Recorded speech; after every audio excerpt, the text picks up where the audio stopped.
So tell me what you got. Congratulations on that Congratulations. wonderful award. Thank Oh, what you. award? I didn't hear. I got Woman of the Year for Talkers. It's a association of professional talk show and digital media people. So I got named Martha, Woman that of the is Year. so wonderful. Thank Hey, Stan, you. we're with a celebrity. Oh Yes, Lord, we I don't know are. about that. I'm We're with infamous, a maybe. celebrity. I think Yeah, that it was is a very great. nice honor and very unexpected. And I go to New York in June to get the award. So yeah. Oh, that's great. Well, we'll have to That's all go wonderful. with you and be in the audience. Well, yeah. I think that is, I don't think. congratulations. Thank you. Thank you very much. All right. Yeah. All right. Yeah, I'm waiting good. for the rest of them to join us. I know it's 2:00 right now, so I'm going to go back on mute until I hear from Jason. Okay. Me too. Okay. Me too. All Sounds right. good. All right. Thank you. Go to me. Oh, here.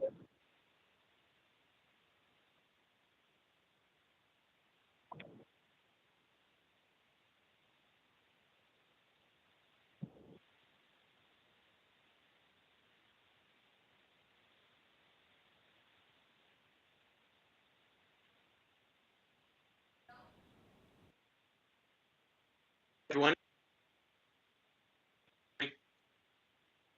Can you hear me? Good afternoon.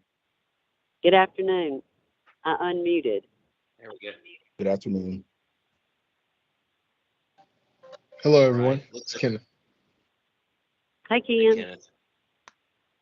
Hey, Looks like we Jason. have, looking to Hello, see everyone. This who is we Nick. got for the meeting. All right. It is 2:01. So I will go ahead and call to order the state board meeting. This is a special called meeting of the State Board of Education of the state of Georgia. Thank you all for joining us today. I'm going to call the roll to confirm that we have a quorum. Mr. Nick Ellis, I'm here. Mr. Frank Griffin, Present. Ms. Helen Rice, Present. Ms. Lisa Kennemore, Here. Mr. Kenneth Mason, Here. Mr. Rich Valladares,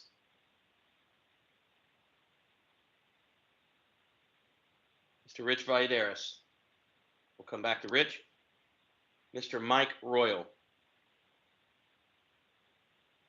Mr. Mike Royal. All right, we'll come back to Mike. I am present. Miss Martha Zoller. Here. Thank you, Martha. Mr. Stan DeJarnett. Here. Thank you, Stan. Mr. Scott Sweeney. Mr. Scott Sweeney. We'll come back to Scott. Mr. Matt Donaldson. Mr. Matt Donaldson. All right, we'll come back to Matt. Mr. Leonte Benton. Mr. Leonte Benton. All right, we'll come back to Leonte. And Miss Fenna Petty.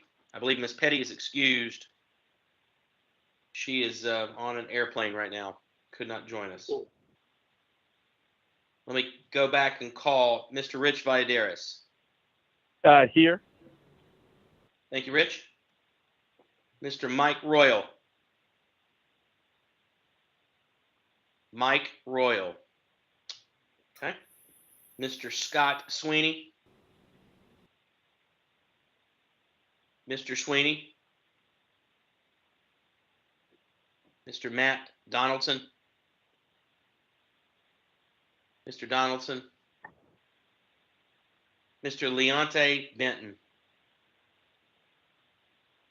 Mr. Benton.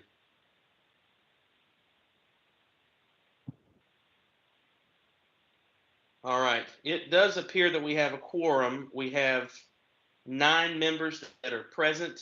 We only need 8 to conduct business, so we do have a quorum. and we can proceed. It appears that, according to the agenda, we have one item for discussion.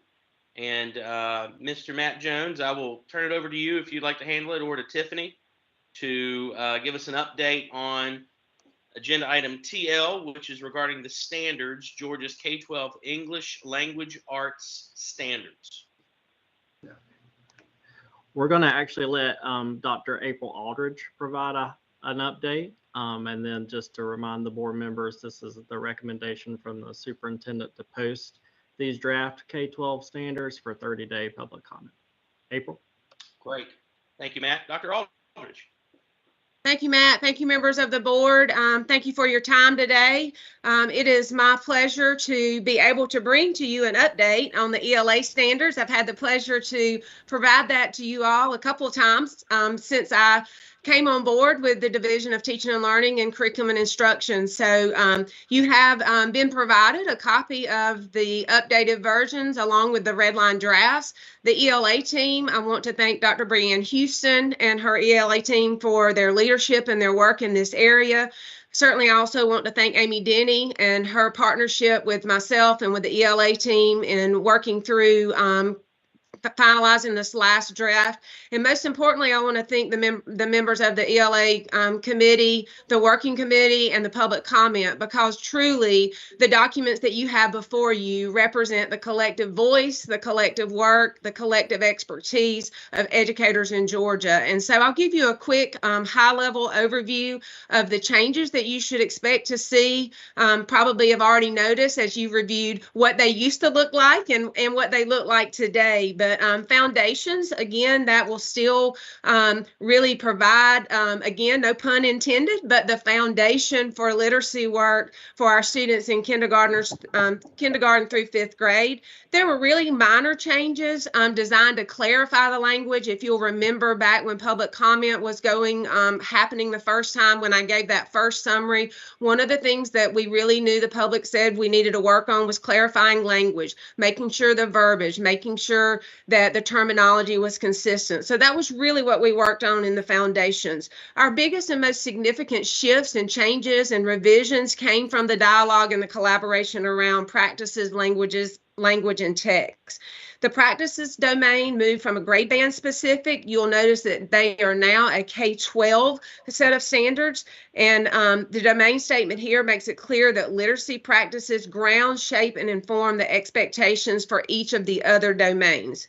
Then we'll move into the language. The language domain now has a chart. The grammar, usage, and mechanics chart clearly shows the vertical continuum of grammar and convention skills across the K-12 spectrum. So again, changes were made in the vocabulary and in the syntax strands to provide clarity. We really worked a lot with alignment and clarity in all four of these domain areas. Text, there were some changes in text and the big ideas of text. The new big ideas in text are context, structures and style, elements of technique, research and analysis, and also time periods and movements. So again, these changes were made based on feedback to provide clarity for teachers and students and to ensure appropriate rigor. So you will see before you a set of standards that we have worked diligently in to ensure that there's an alignment from K-12. We have worked diligently to ensure that they are not only robust, that they have clarity in language, and that they will support the teaching and learning in the classroom for students in the state of Georgia. I'm happy to answer any questions if you would like me to do so at this time. I know that you've had a chance to look at these, but with that, I'll be quiet for just a second and see if there's any questions. All right. Does anyone have any questions regarding this? Open the floor at this time.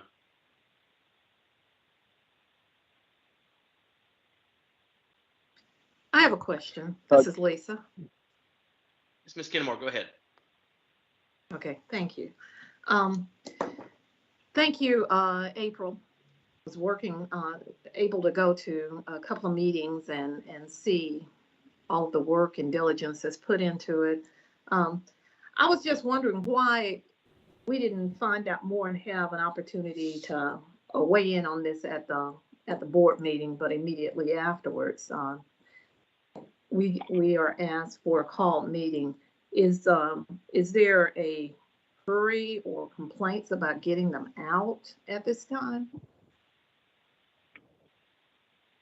Well, I think that we have been working diligently to ensure that when the draft was brought before the board, that it reflected the totality of the public comment, and certainly the work that, as you alluded to, that had happened, in the face-to-face meetings. Our last face-to-face meeting was on February the 22nd, and we have really been working to apply that, and then continuing to work in smaller groups and small committees around those domains.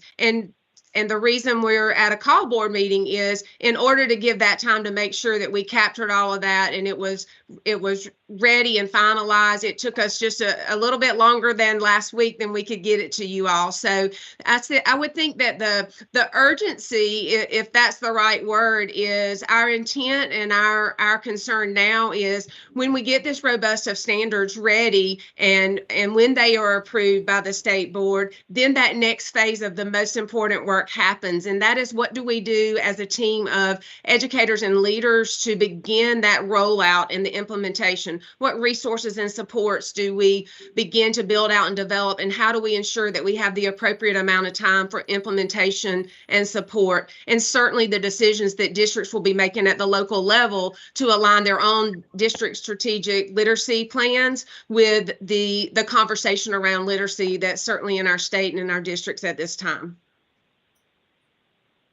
So upon approval, is this approval to post for public review or? Correct. This will be approval to post for public review. And then whenever the time comes that they are approved as standards, then we would begin the next phase. But that was my answer to where the urgency begins in having time to do all of those pieces to a level of completeness and fullness, and giving districts time to really make that transition before full implementation in the fall of 2025. Okay, and also the public review, that's going to only be for 30 days unless extended. Aren't there quite a few systems that are on spring break right now, or will we extend it to encompass that time period, or what? I'm going to defer to Matt or Tiffany to answer that about the timing. I know we did 30 days on the last posting, but Matt, I'll defer to you to address that question. Yeah, if the board moves forward today with allowing us to post these for public comment, then the intention is to bring these to the May board meeting. We just need some time to make sure we can collect that and share it with y'all in advance of the May board meeting. But we'll look at that timeline, Ms. Kennemore, to see if we can extend the 30-day comment by a few days to take into account spring break. I think all of us with education, I know you know this as well, as every month is going to bring some challenge. And Hey, Jason. Or school starting back or school wrapping up. So there's always going to be a challenge, but I think you bring up a good point, and we'll try to look at the timing of the May board meeting and look at extending their 30-day period to provide a few extra days if possible. Okay, thank you. Jason? Yes, Jason? Ms. Rice. This is Helen. April and Matt, thank y'all for all the work that was done, and especially a big thanks to, as you said, to your staff there and to the teachers that are involved, and also for this thoughtfulness of maybe an extension if we need with I heard Lisa mention spring breaks that are going on in the systems. To get, when we put a post for public comment, that's always been a thing of how can we make sure that all of our districts really have a chance to go in and make a comment about them, rate, whatever. What are we going to do about that, Matt? How are we going to break that down so we make sure that districts get it and we really hear from them? We'll be sending out, again, based on board approval, we'll be sending out a press release. We'll also be putting it on social media and using our email list. Of course, the board will get a copy to share with their constituents as well. And of course, we'll be sharing it with the different professional organizations. So we'll, through all our communication channels, we'll certainly promote the survey and promote the opportunity for stakeholders to weigh in. Okay. Well, I appreciate the work, and I appreciate the extra time that you took for the alignment. And I know that, as April, as you said, everything's not perfect, but we're on the right path here, and the work is definitely.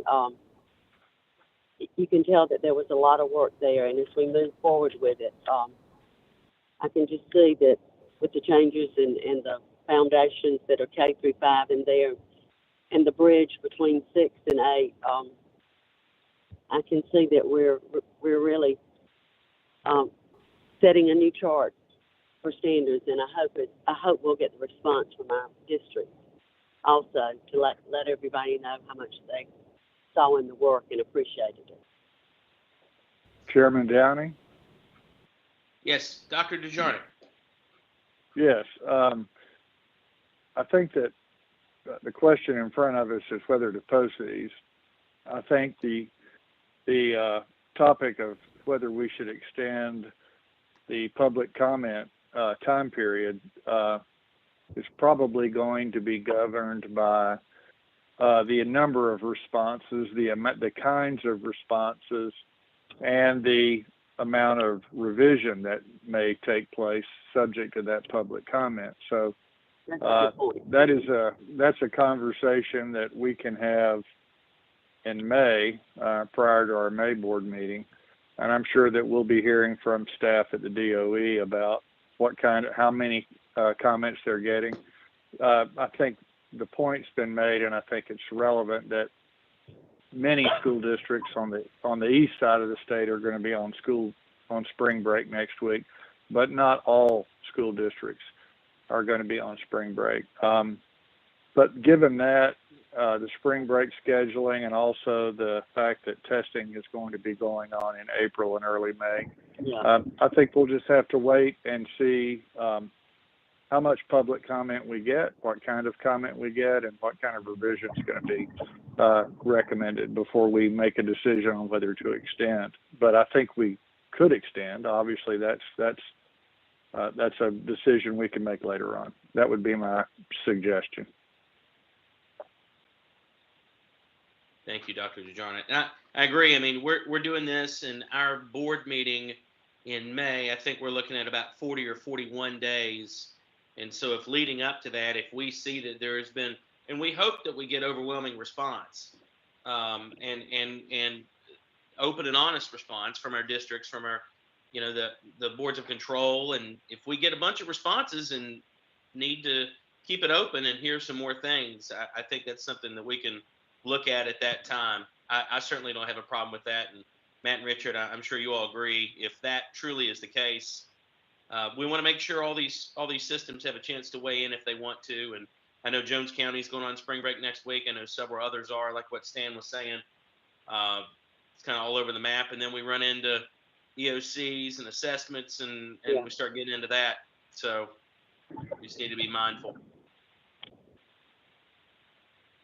Any other comments? All right. Well, what we have before us is an action item, and it's recommended that the State Board of Education grant permission for the posting of Georgia's K-12 English Language Arts standards for public review and comment. And at this time, I will entertain a motion to take that action. Nick Ellis, motion. So moved. Frank Griffin. All right. I got Nick first. Mr. Griffin, are you seconding? Yes, I will. All right. I have a motion and a second. Any further discussion regarding this? All right. I'm going to do a roll call since it's sort of like herding cats, doing it all at once. Mr. Nick Ellis on the action item. Yes, sir. Mr. Frank Griffin. Yes. Ms. Helen Rice. Yes. Ms. Lisa Kennemore. Yes. Mr. Kenneth Mason. Yes. Mr. Rich Vaideris. Yes. I vote yes as well. Ms. Martha Zoller. Yes. Dr. Stan DeJarnick. Yes. Okay. Is there anyone I missed that is now present?